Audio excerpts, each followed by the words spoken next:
كتاب الله تعالى وخير الهدي هدي سيدنا محمد صلى الله عليه وسلم وشر الأمور محدثاتها وكل محدثة بدعة وكل بدعة ضلالة وكل ضلالة في النار. رب اشرح لي صدري ويسر لي أمري واحلل عقدة من لساني يفقهوا قولي. Rabbi shrah li sadri wa yassir li amri wahlul 'uqdatam min lisani yafqahu qawli. Rabbi shrah li sadri wa yassir li amri bi jahi sayyidina Muhammadin sallallahu alaihi wasallam. Qala al-muallifu rahimahullahu ta'ala wa adama an-naf'a bihi wa bi barakati 'ulumihi wa bikum fid dharain amin. Qala wa fit Taurati ya bna adama la takhaf min sultanin madama sultani baqiyan. Wa fit Taurati, dan itu di dalam kitab Taurat, Allah subhanahu wa ta'ala berfirman, ya bna adama, wahai anak cucu Adam, la takhaf, janganlah engkau takut, min sultanin, daripada seorang raja yang zalim, madama sultani baqiyan, selama kerajaanku itu masih langgeng, wa sultani baqin, dan kerajaanku tetap akan langgeng, la yanfadu abadan, tidak akan punah kerajaanku selamanya,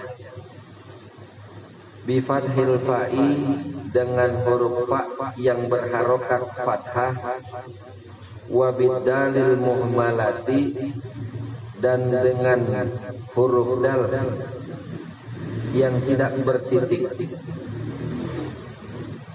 Aila yafna, artinya tidak akan punah, wala yanqati'u, dan tidak akan terputus kerajaan Allah. Para jamaah Majlis Ta'lim Mushala Al-Husna yang saya hormati, kita masih membahas tentang rukun iman, yakni yang terkait dengan iman kepada kitab-kitab Allah.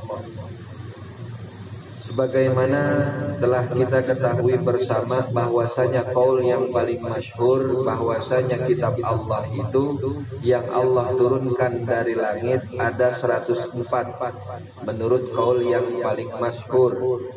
100 diantaranya adalah berupa suhuf, dan 4 diantaranya adalah Taurat, Injil, Zabur, dan kitab Al-Quran. Nah, sesuai dengan hadis yang diriwayatkan oleh sahabat Abu Dzar Al-Ghifari yang telah ditakhrij oleh Imam Al-Muttaqi Al-Hindi di dalam kitab Kanzul Umal, bahwasanya Abu Dzar Al-Ghifari bertanya kepada Rasulullah sallallahu alaihi wasallam. Kata Abu Dzar Al-Ghifari, wahai Rasul, apa itu isi daripada suhuf-suhuf Nabi Ibrahim? Wahai Rasul, apa itu isi daripada suhuf Nabi Allah Musa?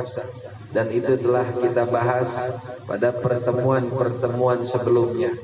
Dan pada malam hari ini insya Allah akan kita bahas sebagian daripada isi kitab Taurat yang dibawa oleh Nabi Allah Musa alaihi salam. Kata Allah di dalam kitab Taurat, ya bena Adam, wahai anak cucu Adam.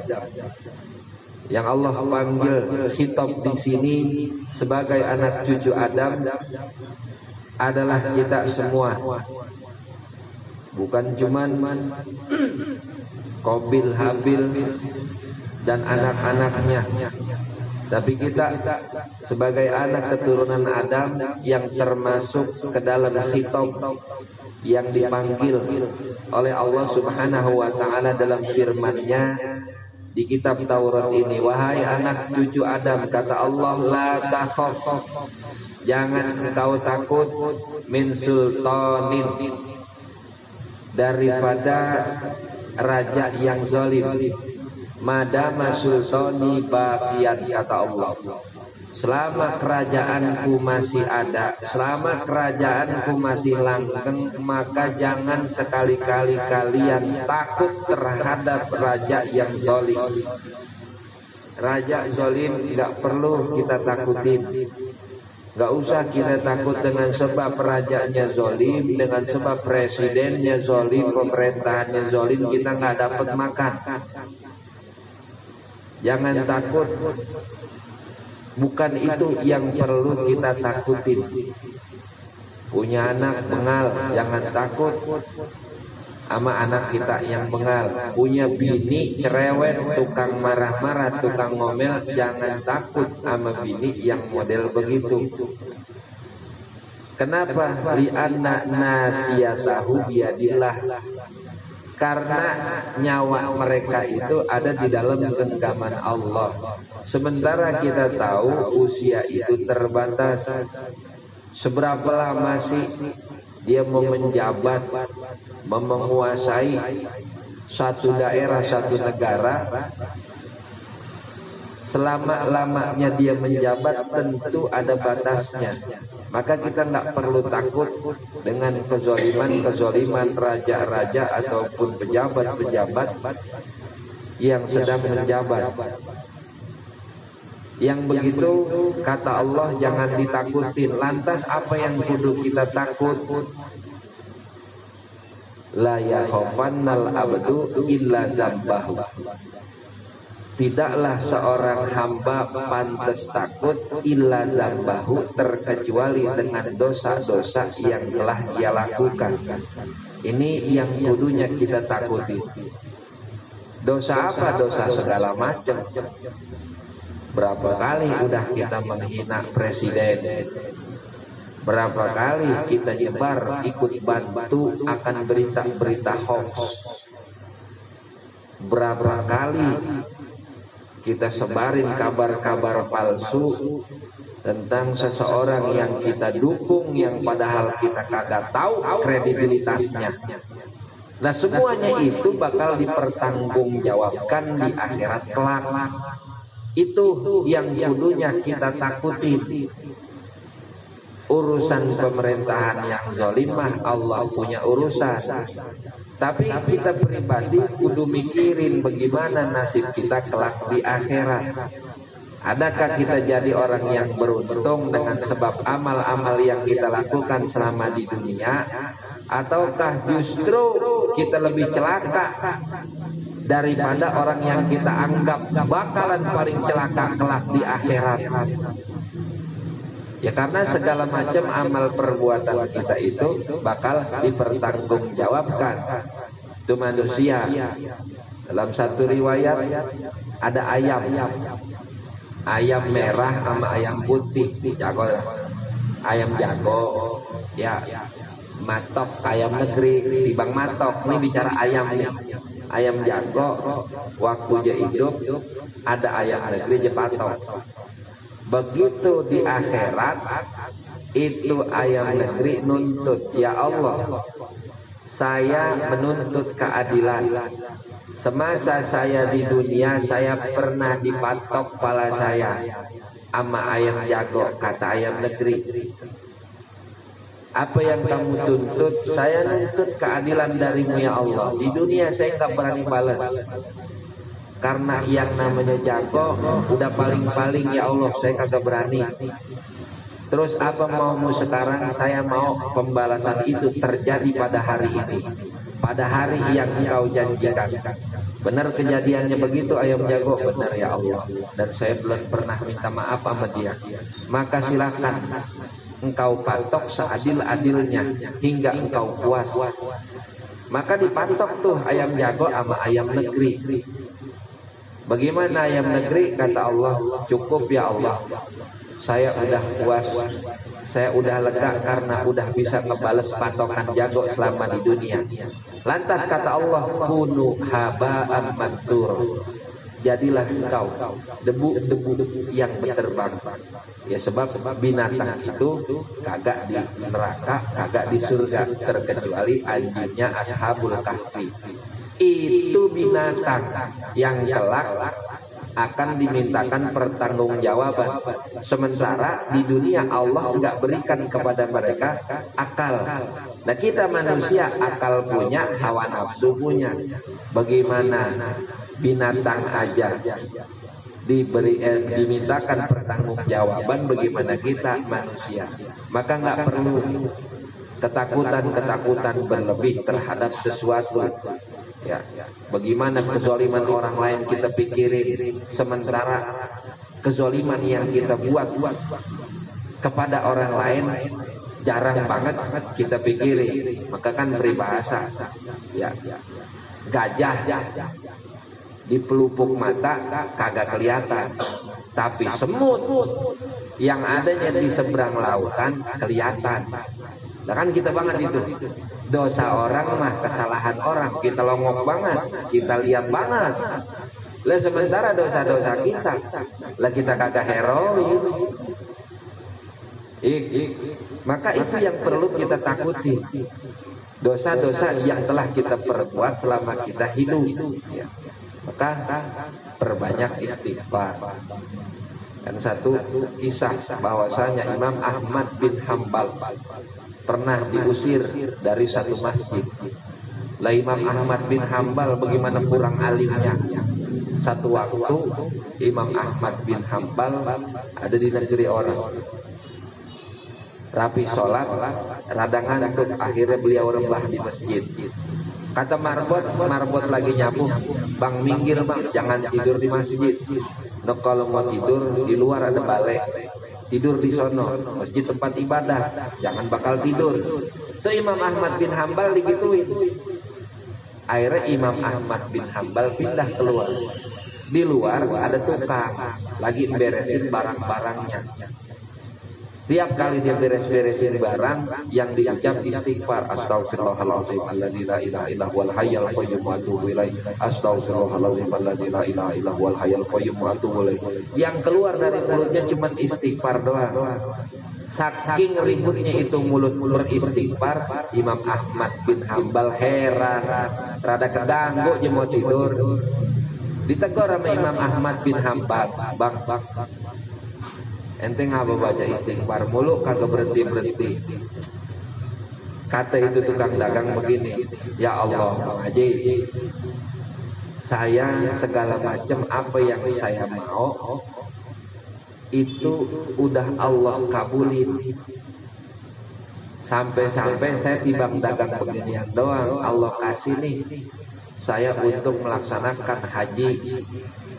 Walhamdulillah kalau begitu, makanya saya kagak hati-hati mulut saya beristighfar. Cuma timbang satu doang yang belum Allah penuhi nih. Apa itu?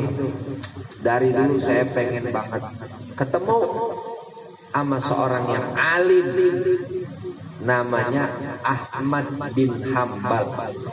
Imam Ahmad bin Hambal kaget bukan main. Kata Imam Ahmad bin Hambal, boleh jadi Allah ngirim saya jauh-jauh ke tempat ini untuk mengabulkan doamu. Maksudnya apa Bang Haji? Saya Ahmad bin Hambal yang kau cari. Dipeluk langsung.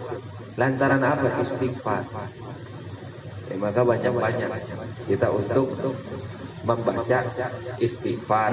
Ya, mau kapan aja boleh, terserah kapan aja waktunya. Sebab apa kita disuruh banyak beristighfar?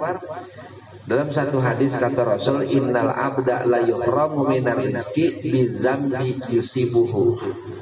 Sesungguhnya seorang hamba itu pastilah diharamkan untuknya untuk menerima sebuah rezeki lantaran dosa yang telah ia perbuat. Boleh jadi kita menjadi orang susah mulu lantaran banyak dosa yang kita punya. Boleh jadi Allah belum ngabulin doa-doa kita yang kemarin-kemarin yang kita pengenin banget. Lantaran dosa yang kita punya.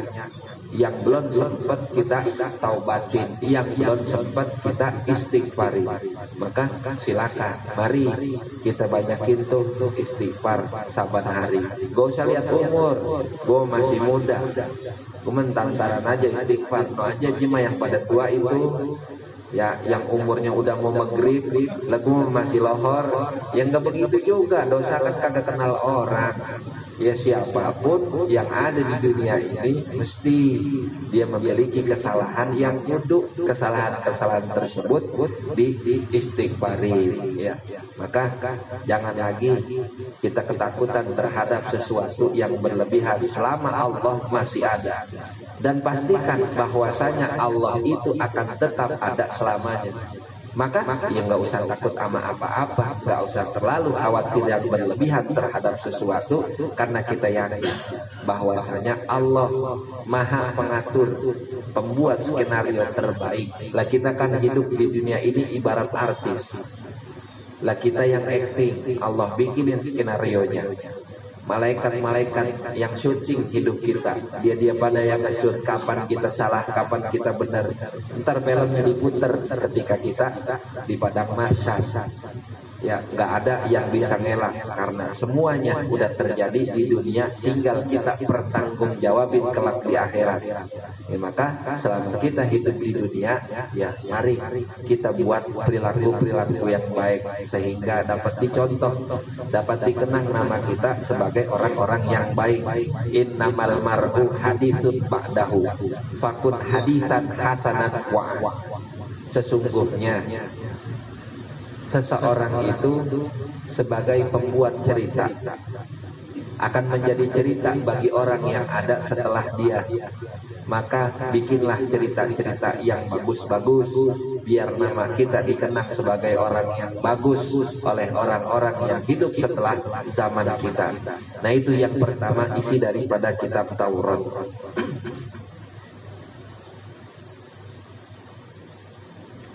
Kemudian kata Allah, ya bena Adam, wahai anak cucu Adam, khalaqtuka li ibadati, aku menciptakan engkau li ibadati, agar engkau beribadah kepadaku. Fala tal'am, maka jangan kamu main-main.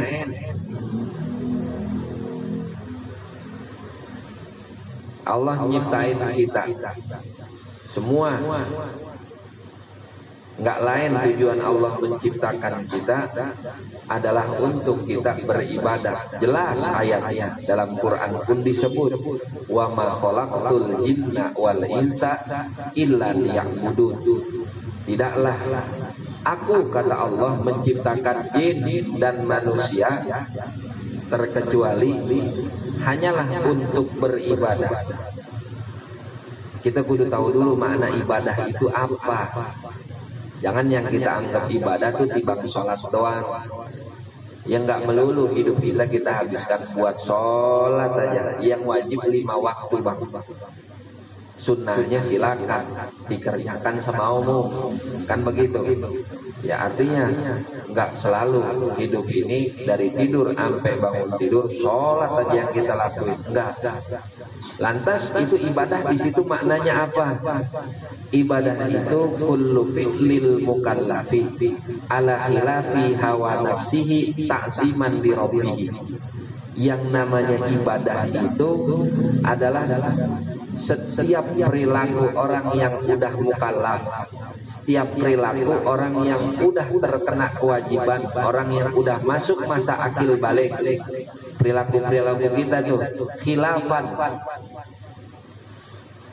ala khilafi hawa nafsihi, yang perilaku tersebut bertolak belakang dengan hawa nafsu, dan ta'ziman li rabbih, semata-mata perilaku tersebut kita lakukan untuk mengagungkan Tuhan kita. Nah itu yang namanya ibadah.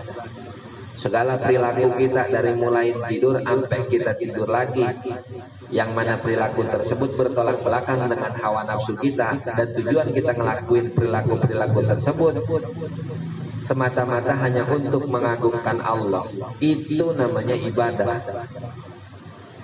Kalau dalam pengertian ini, maka ibadah itu cakupannya luas. Maka pagi-pagi buta kita berangkat dari rumah ke tempat kerjaan. Ya, kalau niatan kita kerja, saya kerja untuk mencari nafkah. Biar ntar anak bini saya, keluarga saya bisa pada sekolah. Biar mereka bisa mengenal siapa Tuhannya. Mereka ngerti tata cara ibadah, tata cara sholat, tata cara wudhu, dan segala macam tetek bengeknya. Maka kerja kita bernilai ibadah. Ada nggak kita kerja niatannya begitu? Kalau timbang semata-mata emang gua mau bekerja, emang mau ngumpulin cicilan ini, lah apa enggak belum beres-beres. Ya kalau semata-mata untuk kita mencari penghidupan semata-mata cuman bakal ngumpulin numpuk harta doang, ya hartanya dapat, cuman nilai ibadahnya kagak ada. Sementara Allah suruh kita hidup itu untuk beribadah. Bini kita masak, lah itu ibadah. Lah bagaimana ibadah sih? Kalau bini kita masak, niat dia masak biar ntar suami saya, anak-anak saya, dia pada makan daripada masakan-masakan yang udah saya bikin, biar ntar mereka kuat untuk melaksanakan ibadah, maka masaknya itu ibadah. Ya maka tergantung niat kita dalam melaksanakan sesuatu. Ya kerja bukan main kan. Yang namanya kerja kan kadang kita rada malas. Malas itu kudu kita lawan. Ya malas itu kalau nurutin malas kan berarti nurutin hawa nafsu. Sementara pengertian ibadah melakukan suatu hal yang bertolak belakang dengan hawa nafsu. Malas sih kita lawan. Bangun pagi kita mandi. Males kita lawan, itu satu, sudah yang namanya bertolak belakang dengan hawa nafsu. Mengagungkan Tuhan, lah itu kita niat ibadah, kita niat kerja, ya biar dapat duit, biar ntar uang tersebut kita bisa jadikan sebagai wasilah kita dan anak-anak kita, keluarga kita untuk beribadah kepada Allah. Nah kan jadikan hari-harian kita itu isinya ibadah gitu. Fala tal'ab, maka jangan main-main. Allah udah kasih waktu. Malam istirahat dah. Biar besok pagi bisa nyari lagi penghasilan buat ibadah. Ya, emang Allah jadiin malam dalam ayat jelas. Allah jadikan malam supaya kita bisa istirahat. Ini kagak. Pulang ngaji kongres. Apa kongres? Kongko beres-beres. Sampai pagi. Ya kan akhirnya malam waktunya tidur, kita bakal melek. Pagi waktunya kita nyari penghasilan, penghidupan untuk kita beribadah, kita pakai buat tidur gitu. Maka kata Allah, fala tal'ab, jangan main-main selama di dunia. Dunia itu sentaran doang, dunia nggak lama. Ya. Tuh betapa Nabi Allah Nuh alaihi salam yang punya umur 950 tahun hidup di dunia. Ketika beliau wafat, maka kan ditanya sama malaikat, ya atwalal anbiya'i umuran kaifa wajadtal hayata. Wahai nabi yang umurnya paling panjang daripada nabi-nabi yang lain, kaifa wajadtal hayata, kata malaikat, bagaimana engkau ngerasain hidup selama di dunia? Kata Nabi Nuh, wajadtul hayata kadarin lahababani dakhaltu min ahadihima wa kharajtu minal akhari. Kata Nabi Nuh, saya ngerasain hidup selama di dunia yang Allah kasih umur kepadaku 950 tahun itu kadarin sama saya seperti masuk rumah yang rumah tersebut lahababani punya dua pintu. Dakhaltu min ahadihima, saya masuk dari satu pintu, wa kharajtu minal akhari, dan saya keluar dari pintu yang lain. Kita nih kalau kita masuk rumah kita, masuk dari pintu depan, lantas langsung keluar lewat pintu belakang, kira-kira berapa lama? 5 menit. Oh 5 menit mengayap dulu kita di dalam itu. Lah kan sentaran doang, itu yang dirasain sama Nabi Nuh. Maka kata Allah, fala tal'ab, jangan main-main engkau di dunia. Engkau aku tempatkan di dunia untuk engkau beribadah. Cari bekal-bekal yang banyak buat engkau berangkat pulang bentar ke akhirat kelak. Maka kita manfaatin hidup kita di dunia ini untuk ibadah. Kalau segala macam yang kita lakukan dalam kehidupan kita itu belum pernah bernilai ibadah, maka mulai dari sekarang, ya, segala sesuatu yang kita laksanakan selama kita hidup, jadikan itu bernilai ibadah. Yang ngaji kita jangan sampai salah niat. Dengan ibadah nih kumpul begini kita ngaji, jangan sampai salah niat. Asal salah niat, melengsok lagi, nggak dapat nilai ibadahnya. Besok kita kerja, niat dari rumah kita berangkat untuk mencari rezeki yang halal, biar anak bini kita bisa makan dari rezeki yang halal yang saya punya, yang saya berikan, biar mereka kenal dari wasilah rezeki yang saya dapat ini, mereka kenal agama, kenal siapa yang mereka sembah, tahu tata cara bagaimana cara menyembahnya. Nah, itu nilai kita bakal, hidup kita bakal bernilai ibadah. Ya kalau selama ini cuman polos-polos doang, ya kerja cuman di bank nyari duit doang, ya udah, duit mah kita dapat, Allah nggak bohong. Innamal a'malu binniyat wa innamal likulli imri'in ma nawah. Sesungguhnya hanya saja yang namanya suatu urusan, suatu pekerjaan itu kudu disertai dengan niat. Wa innamal likulli imri'in ma nawah, dan hanya saja apa-apa yang dia kerjakan tergantung dengan niatnya. Kalau kerja kita niatnya kita ibadah, maka yang kita dapat bukan cuma perkara duniawi doang, tapi ukhrawinya kita dapat. Ya kita manggul barang di material, manggul semen, kelihatannya kan duniawi. Cuman kalau kita niatin rezeki yang saya dapat ini buat nafkah keluarga saya, biar keluarga saya kenal sama Tuhannya, tahu tata cara ibadah, maka kerja kita bernilai ibadah. Nah, mulai sekarang ya kita niatin yang model-model begitu, biar jadi ibadah hidup kita. Nah, kemudian kata Allah, ya bna Adam, wahai anak cucu Adam, la takhafanna fawatar rizki, janganlah kalian takut fawatar rizki, akan terluput daripada suatu rezeki. Madamat khazaini mamlu'atan, selama perbendaharaanku mamlu'atan itu masih penuh. Wa khazaini, dan perbendaharaanku kata Allah, la tanfadu abadan, tidak akan habis selamanya.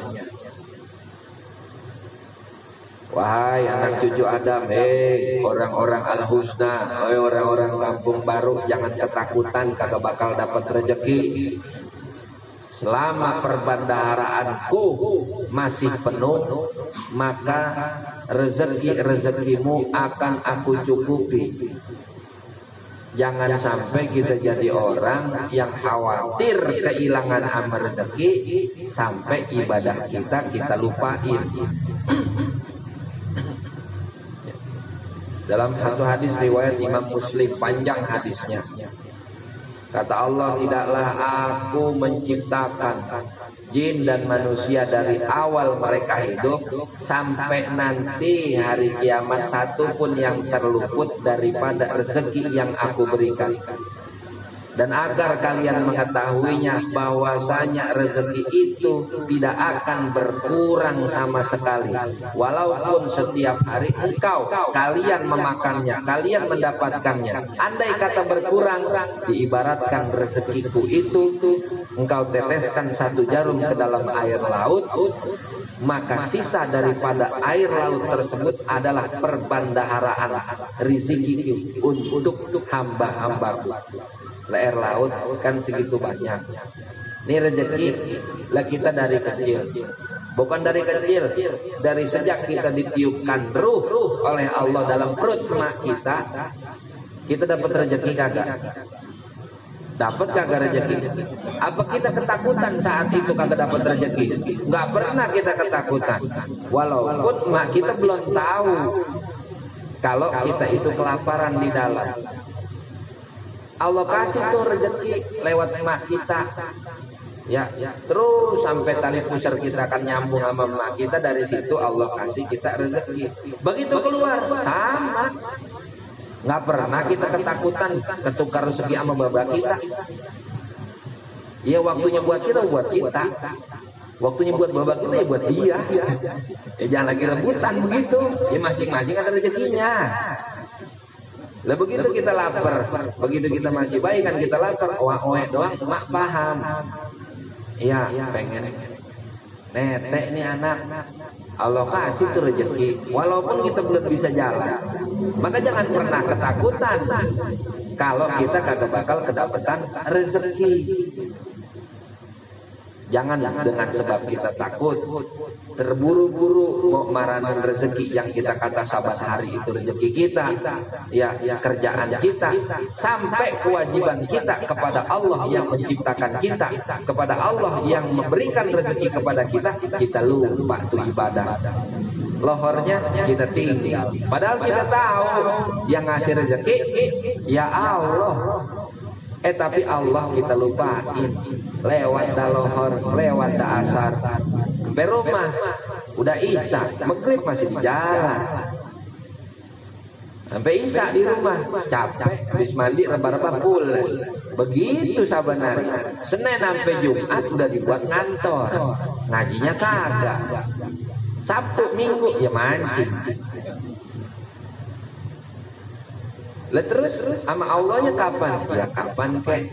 Ntar juga pun di akhirat ketemu Allah. Iya lu ketemu, tapi lu seketemunya bakal diazab gitu. Cuman kan emang kita kudu paham bagaimana yang namanya rezeki itu biar datang kepada kita, ya kita deketin yang punya rezeki gitu. Jangan lagi ketakutan. Lihat di kampung baru berapa banyak Indomaret. Banyak bukan main.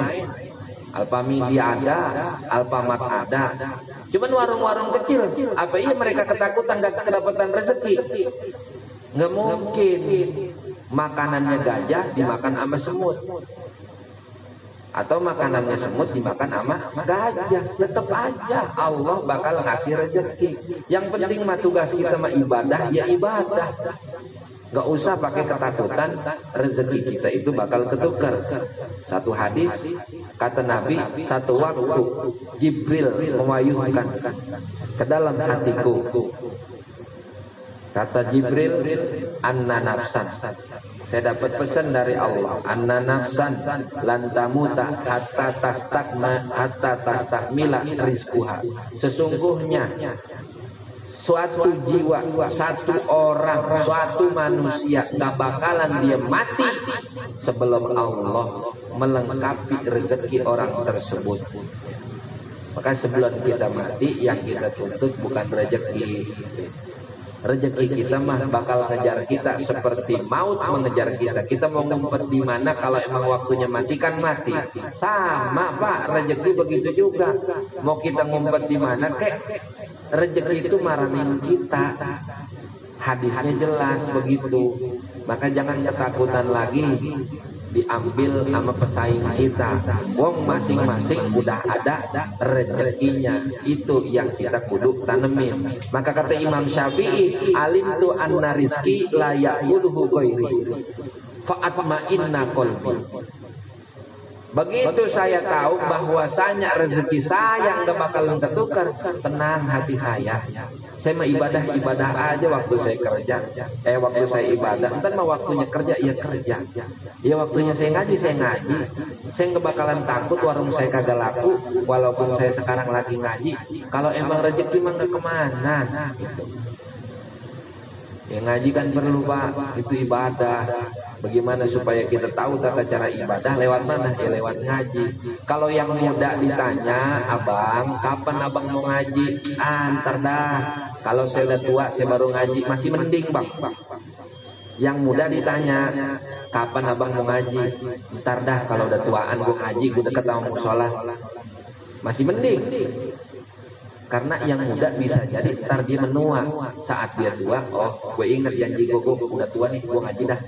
Sekarang kalau yang tua ditanya, bapak kapan mau ngaji? Ntar kapan? Nunggu muda, lah kan kagak mungkin. Nunggu mati ya kagak ngaji, diajiin. Ya maka kita pakai dah kesempatan kita yang ada, ya waktunya kita kerja, ya kerja. Jangan waktunya kerja kita buat ngaji. Ya waktunya ngaji kita buat kerja, berantakan itu. Kan udah kita pilih-pilih waktu yang kita punya, kapan waktu kita kerja, kapan waktu kita ibadah, kapan waktu kita bersosialisasi. Ya semua ada plot-plotnya, waktu-waktunya. Maka gunakan waktu-waktu tersebut sesuai dengan porsinya. Dan terakhir, kata Allah dalam kitab Taurat, ya bena Adam, wahai anak cucu Adam, khalaqtus samawati wal ardo, aku telah menciptakan langit dan bumi. Walam a'ya bi khalqihinna, dan aku tidak merasa capek dengan menciptakan langit dan bumi tersebut. Ayu ini raghibun wahidun asukuhu ilaika. Maka pernahkah aku merasa capek untuk memberikan satu buah roti yang aku kirim kepadamu fi kulli hinin, pada tiap-tiap waktu. Wa qawluhu a'ya, dan firman Allah pada lafaz a'ya itu mudhari'u ayya, fi'il mudhari dari lafaz ayya.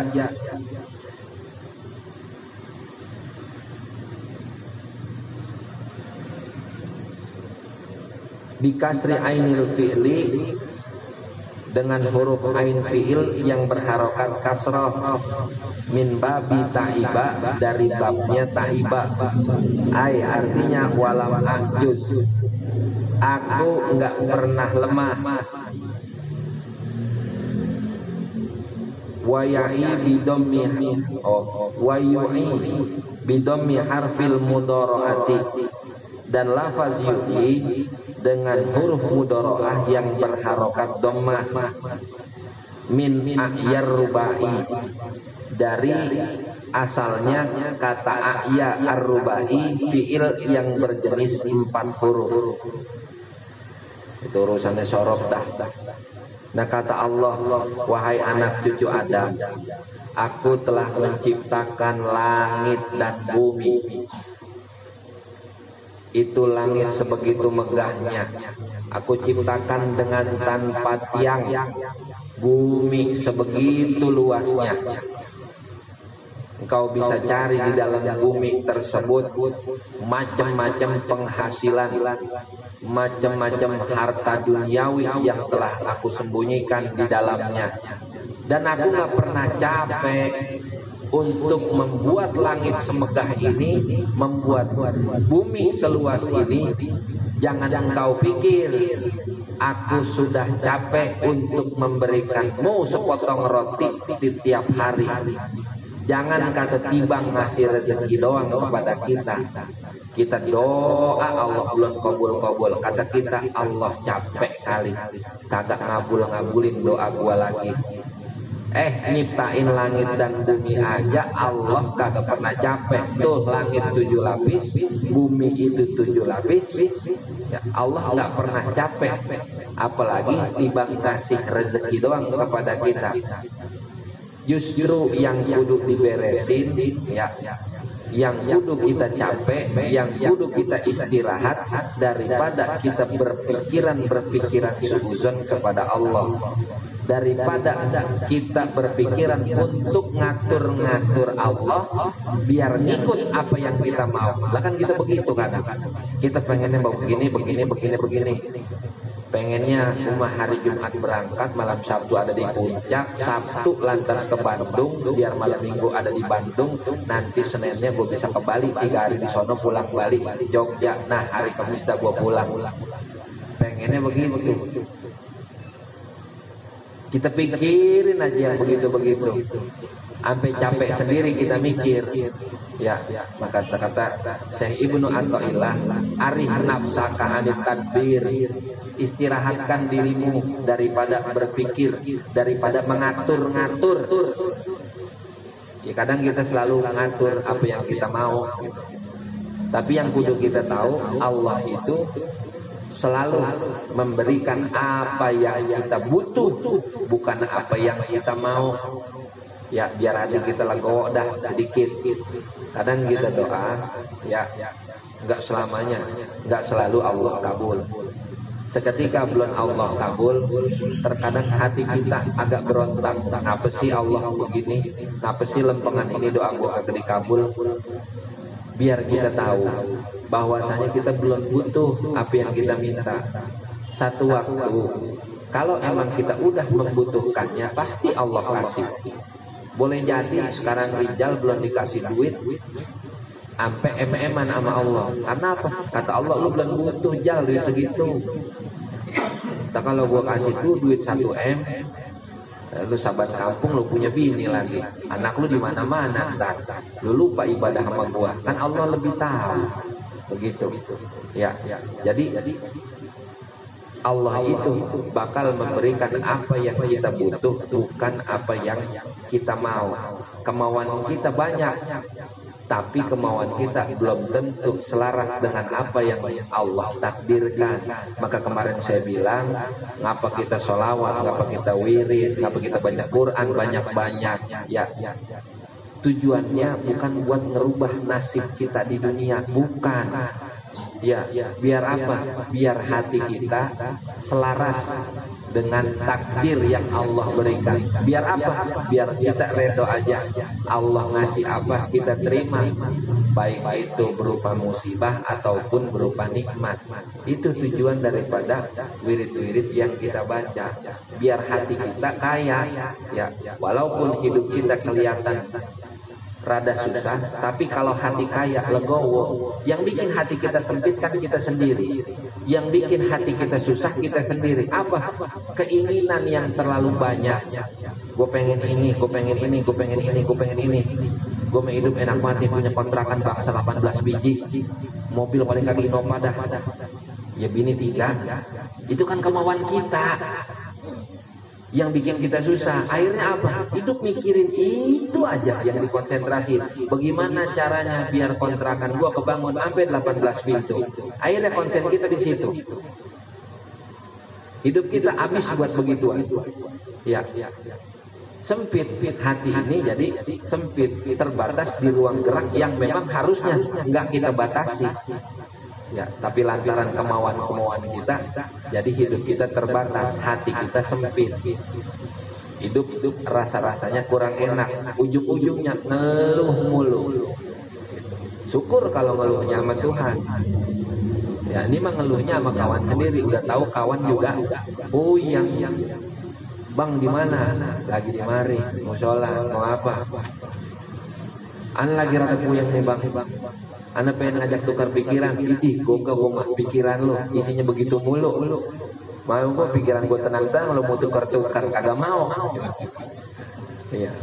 Ya maka arih nafsaka anit tadbir, istirahatkanlah dirimu daripada mengatur-ngatur Allah. Ya, biar kita redo dengan apa yang Allah berikan.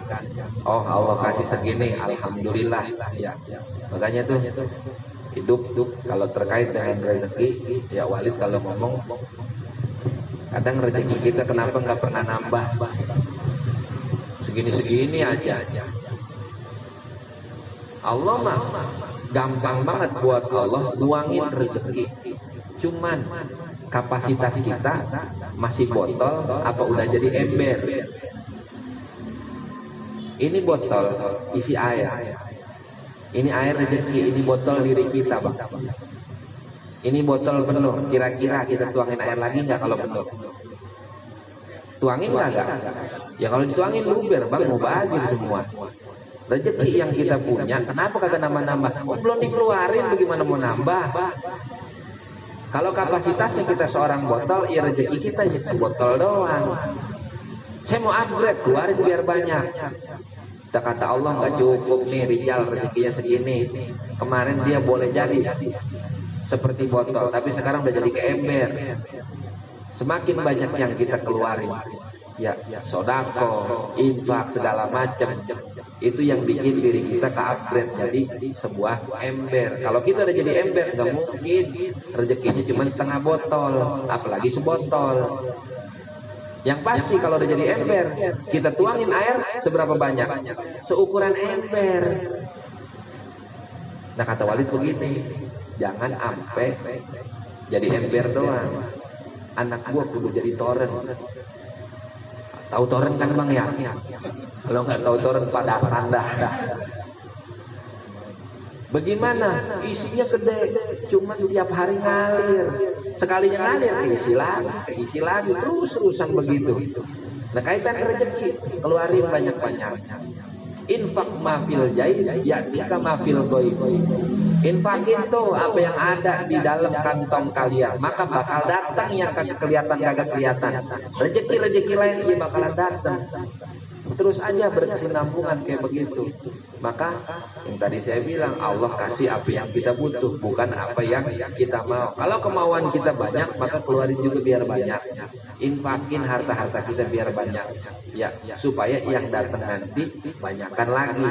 Terserah kita yang milih mau jadi botol, ember, apa, padasan. Kan begitu. Kalau kita mau jadi padasan, keluarin biar banyakkan. Biar ntar Allah ngalirinnya juga lebih banyak.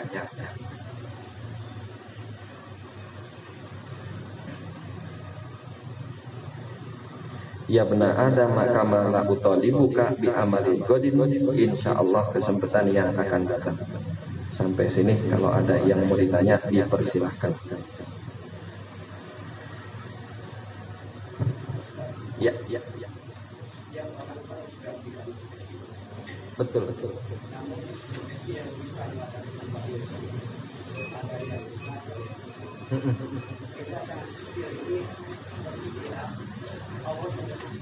Iya.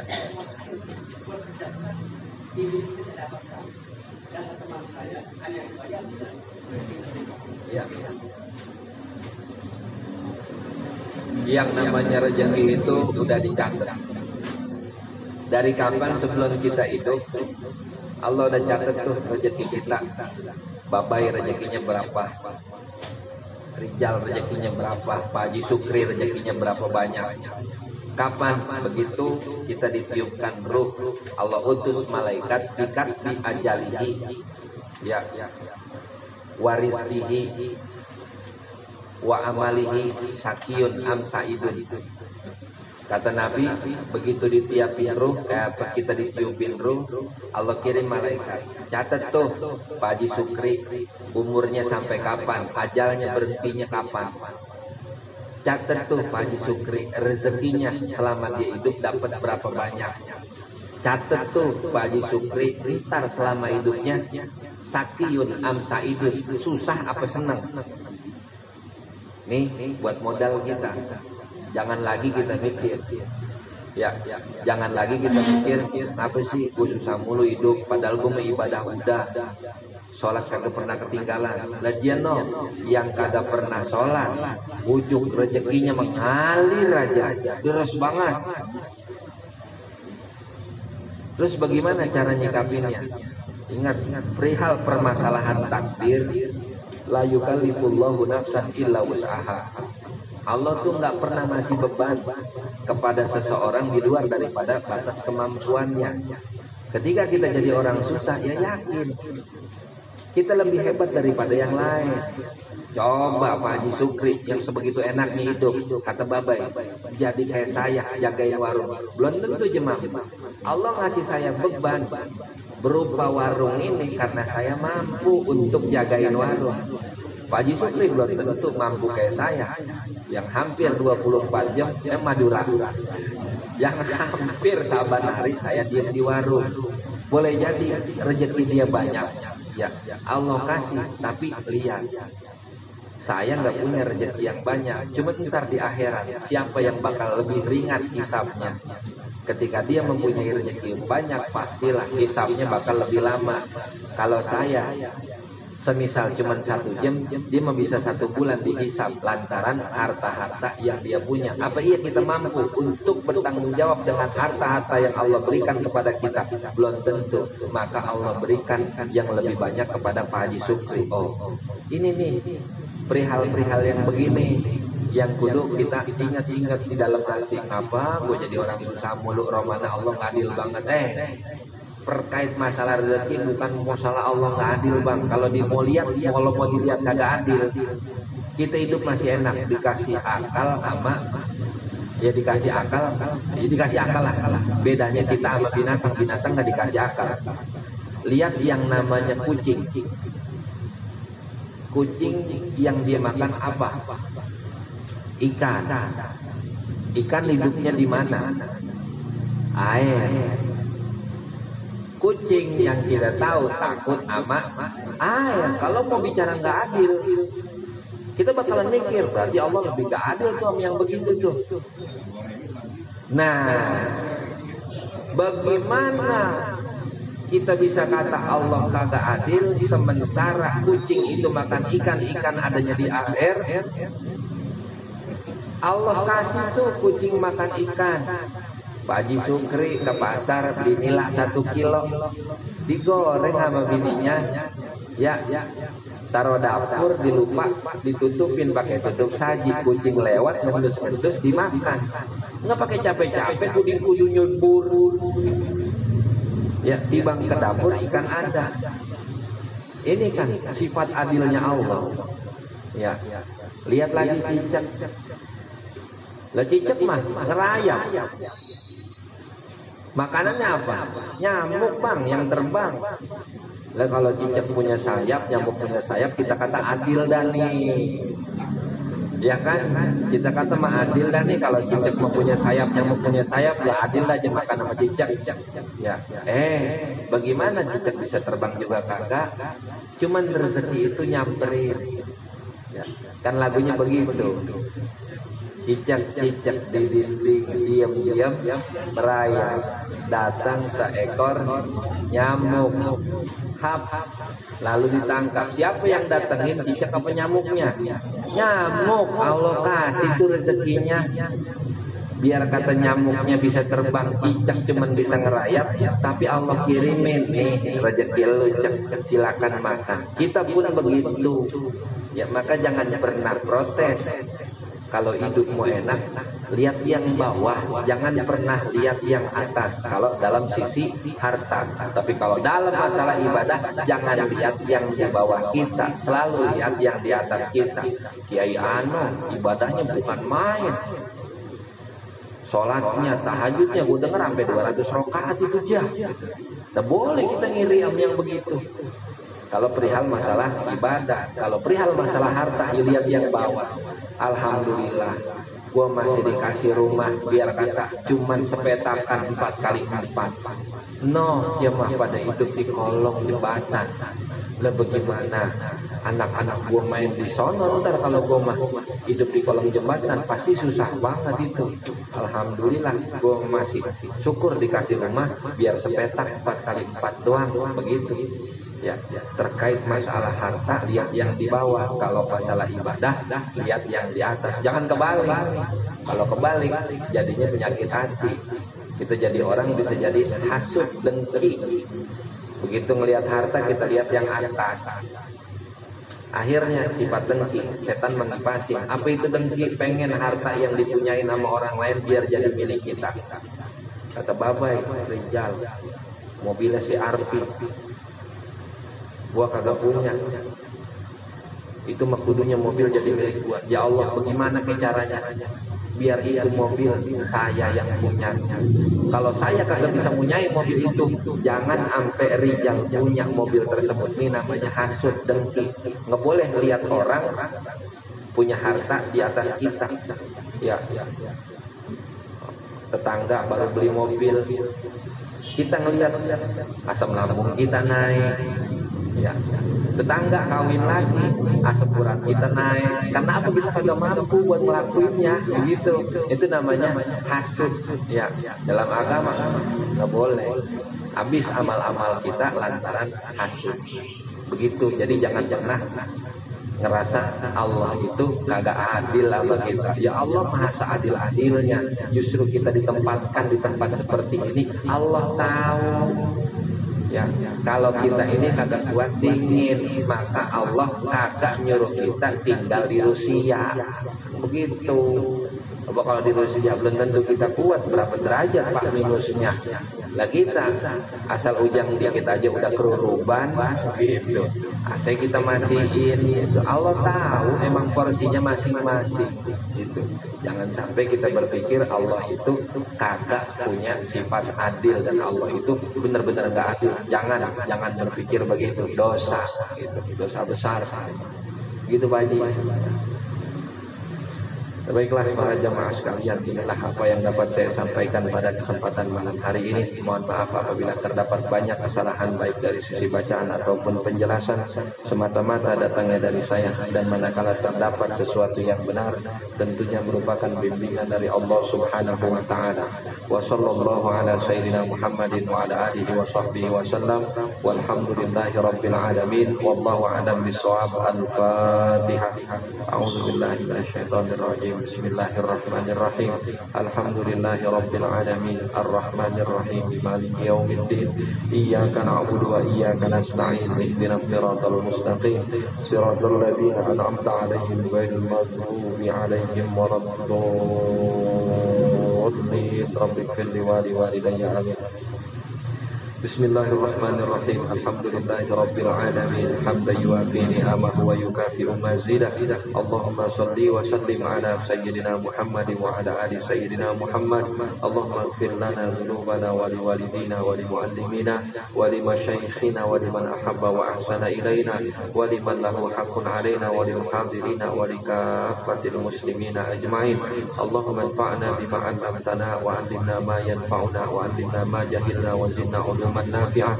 Allahumma aftah lana hikmatak wansur alaina rahmatak min khazaini rahmatika ya dzal jalali wal ikram. Rabbana taqabbal minna innaka antas samiul alim wa tub alaina innaka antat tawwabur rahim. Rabbana atina fid dunya hasanah wa fil akhirati hasanah wa qina adzabannar. Wa sallallahu ala sayyidina Muhammadin wa ala alihi wa sahbihi wa sallam. Walhamdulillahi rabbil alamin. Amin. Assalamualaikum warahmatullahi wabarakatuh.